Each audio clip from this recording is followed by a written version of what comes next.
The neon sign of Melissa's cosmic diner flickered against the backdrop of 3 moons hanging in the purple sky of Kepler Station. Inside, the usual mix of traders, smugglers, and travelers filled the worn booths, their conversations a symphony of a dozen different languages. The elderly Zenthari in Booth 7 had been nursing the same cup of bitter Corlan tea for 3 hours, his 4 eyes constantly scanning the entrance. Kethamor's wrinkled blue skin betrayed his advanced age, but his mind remained sharp. Sharp enough to recognize the 3 Vakari mercenaries who had entered an hour ago weren't here for the food. They sat strategically positioned around the diner, their predatory gazes occasionally falling on him. He knew they were waiting for the crowd to thin before making their move. With trembling fingers, he activated his neural implant's emergency beacon, a faint, almost undetectable signal that most species' equipment would dismiss as background radiation. But he had heard stories about humans and their peculiar ability to notice things others missed. The diner's atmosphere shifted when the door chimed again. Marine Sergeant Barris Chen stepped inside, his combat boots making soft thuds against the metal flooring. At his side walked something that made every conversation in the diner halt mid-sentence, a human Federation war droid, model HX-7, its obsidian frame gleaming under the harsh fluorescent lights. "Easy, Melissa," Barris said to his mechanical companion, using the nickname he'd given the droid after its AI had developed what humans called personality quirks. The droid's optical sensors swept the room in a precise pattern, cataloging threats with algorithmic efficiency. "Threat assessment complete, Sergeant." Melissa's voice resonated with a distinctly feminine tone that Barris had programmed during their long deployment in the Rim Wars. Multiple armed individuals present. No immediate hostile intent detected. Barris nodded and approached the counter where a harried Talaxian cook was serving plates of something that smelled suspiciously like burned rubber. "2 portions of whatever won't kill us and information," Barris said in fluent galactic standard. The cook's tentacles writhed nervously. "Information costs extra, human." "Fair enough." Barris placed a credit chip on the counter. "We picked up a distress signal. Faint. Someone in here needs help." What Barris didn't mention was that Melissa's sensors were far more sophisticated than standard military issue.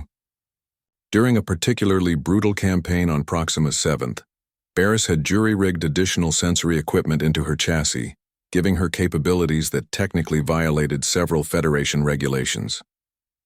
The modifications had saved his unit countless times, and he'd never reported them to command. "Sergeant," Melissa's voice dropped to a whisper only Barris could hear through his comm implant. "Zenthari Male Booth 7. Elevated stress indicators. 3 Vakari mercenaries positioned at strategic points around the establishment. High probability of impending conflict." Barris collected their food and made his way toward Booth 7, deliberately choosing a path that would position Melissa between the Vakari and their target. The elderly Zenthari looked up as Barris approached, hope flickering in his ancient eyes. "Mind if we sit?" Barris asked in perfect Zenthari dialect, a skill he'd picked up during peacekeeping operations in the Andorian sector. Kethamor's surprise was evident. You received my signal?" "Loud and clear, grandfather." Barris slid into the booth across from him. "What's the situation?" The old Zenthari's voice shook slightly. "I am Kethamor, former chief archivist of the Zenthari Cultural Preserve. 3 days ago I discovered evidence of illegal artifact trafficking, items stolen from our most sacred sites. When I tried to report it to authorities, I learned the corruption goes deeper than I imagined." He glanced nervously at the Vakari. "They've been hunting me ever since."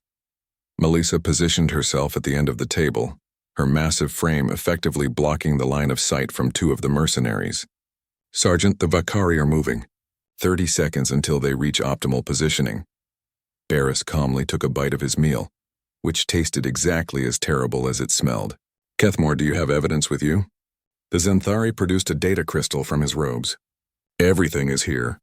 Trade routes, buyers, even correspondence with Federation officials who facilitated the thefts." 20 seconds, Sergeant." Barris pocketed the crystal and stood up. "Melissa, escort our new friend to the Defiant. I'll handle our fans." "Negative, Sergeant. Tactical assessment indicates—" "That's an order, Melissa. Protect the civilian." The war droid's optical sensors dimmed momentarily, her version of a sigh Barris had learned. "Acknowledged." "Kethamor of Zenthar. Please remain close to me. As Melissa guided the elderly archivist toward the rear exit, the three Vakari finally made their move. They were fast, efficient, and utterly unprepared for what happened next. Humans, other species had learned during the Rim Wars, possessed an almost supernatural ability to anticipate violence. Some xenobiologists theorized it was an evolutionary adaptation from their Death World origins. Others believed it was simply experience gained from centuries of warfare among their own species. Barris moved like liquid lightning. The first Vakari reached for his plasma pistol and found Barris's combat knife buried in his wrist. The second managed to clear his weapon before a precisely thrown dinner plate shattered his mandible. The third, showing wisdom rare among his species, slowly raised his hands. Smart choice, Barris said, collecting the weapons. Now here's what's going to happen. You're going to contact whoever hired you and tell them the old man died in a transport accident. Natural causes. Very sad. The conscious Vakari clicked his mandibles nervously. The consortium will not accept. The consortium, Barris interrupted, just lost their leverage. This data crystal is already being transmitted to every major news network in the galaxy. In about 6 hours, this story will be everywhere. And continuing to hunt Kethmore will only draw attention to people who prefer shadows. Outside the diner, Melissa's voice crackled through his comm. Civilian secure, Sergeant. Local authorities have been notified and are en route. Barris tossed the weapons into a nearby recycling chute and dropped another credit chip on the counter. For the damages, he told the cook, then headed for the door. As he reached the exit, he heard the injured Vakari speaking rapidly into a communication device. Mission accomplished. Later, aboard the Defiant, Kethmore sat in the small mess hall, still shaking from the experience. I don't understand, he said to Barris. Your species is so young, so new to galactic civilization. How did you know to trust a signal most beings would ignore? Barris smiled, watching Melissa perform her post-mission diagnostics. Because on our world we learned long ago that sometimes the quietest voices carry the most important messages. We just have to know how to listen. Besides, Melissa added, her optical sensors focusing on Kethmore, humans have an irrational tendency to help those who cannot help themselves. It is both their greatest weakness and their most admirable trait. Barris chuckled. Thanks for the character analysis, Melissa. You are welcome, Sergeant.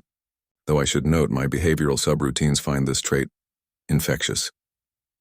Outside the viewport, Kepler Station grew smaller as they departed, carrying with them evidence that would topple a criminal organization and save countless cultural treasures.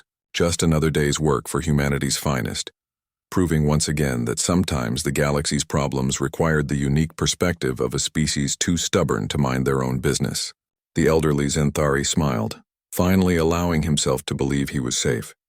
In the distance, Melissa's cosmic diner continued serving terrible food to grateful travelers, its neon sign flickering like a beacon of hope in the darkness of space.